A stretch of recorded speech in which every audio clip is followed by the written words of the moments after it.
My name is Cora Susan Moss.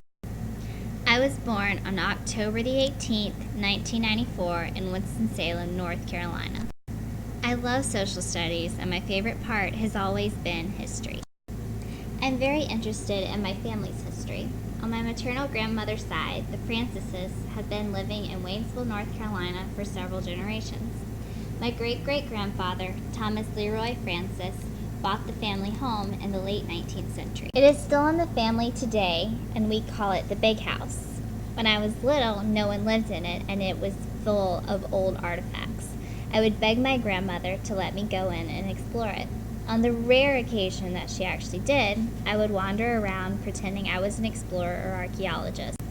All of the Francises are excellent storytellers, and this began with my great-grandfather, Jim Harley Francis, who used to write stories about the good old days for the local newspaper. He passed this storytelling skill on to his children. To this day, my great-uncle Jim's tales of his childhood can leave anyone in stitches. He says he can tell the stories any way he wants now that there's no one here to correct them. My dad is another great storyteller. Born in 1940, he has amazing stories about life during World War II. My favorite is his tale about how his father, the night warden of the town, got stuck in a rose bush while trying to warn someone to shut their blackout drapes in case of an air raid. As teenagers in the 1950s in Macon, Georgia, my dad and his buddies definitely had a lot of adventures, including going to see Otis Redding at parties. Social studies is not just about people's histories, it's also about people's different beliefs and ideas, their cultures.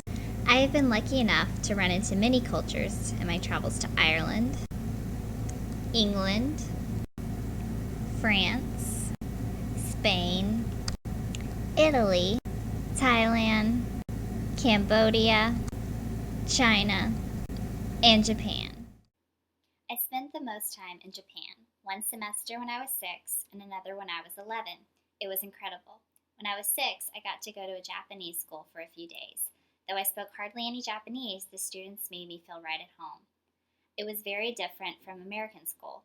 There were special shoes you wore in the school and different ones for recess. Students served each other lunch inside the classroom and cleaned it up themselves. After both semesters, I experienced extreme culture shock when I came back home to America. Everything was so different, and I really missed Japan. I also experienced culture shock when I studied abroad at the University of Rennes in France last spring. I love France, but it was so different from what I knew. The people in my town did not smile and greet one another when they passed in the street. We walked everywhere and used the metro if you couldn't walk. The food was incredible and is probably what I missed the most. The region I was in, Bretagne, was very different from the rest of France and had elements of British and French culture.